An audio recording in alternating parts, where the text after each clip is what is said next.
तिथे लांडगा इथे घरात या. पुढच्या दिवशी बकरीला बाजारात जायचं होतं, तर ती बकरी बोलली, डाळ बंद ठेवा, उघडू नका. छोटे पिल्ल बोलले, आम्ही नाही उघडणार, तू जा. गेली, तिथे सगळं लांडगा बघत होता. तर लांडगा आला घराजवळ आणि गेट वाजवायला लागला.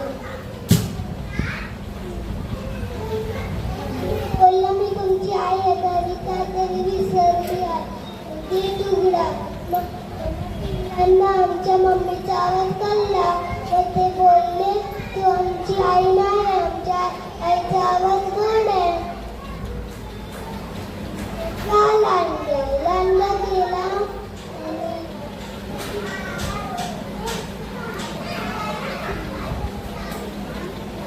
मग द्यायला. मग घेऊन तो परत बकरीच्या घरी आला, परत गेट वाजवला. मग बोलला, मी तुमची आई आहे, मी परत घरी आले.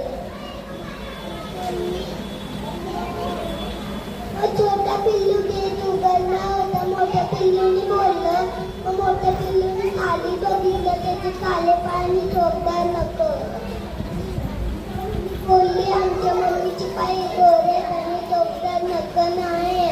लांडगा गेला पिठाच्या घरी ती मारली आणि अंगापासून पायापासून तो वाईट होता. त्याच्यानंतर परत बकरीचा धावून गेला आणि परत गेट वाजवला आणि बोलला, मी तुमची आई आहे, मी परत आली घरी. आणि मग बकरीने आवाज चेक केला, पाय चेक केले, सगळं पण वाटलं. तर त्यांनी दार उघडला.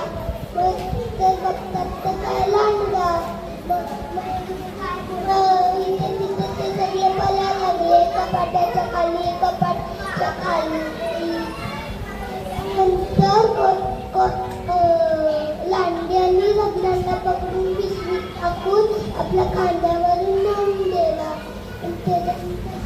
झोप आली, तो पेडाच्या खाली झोपला. मग त्याच्यानंतर त्यांची मम्मी आली.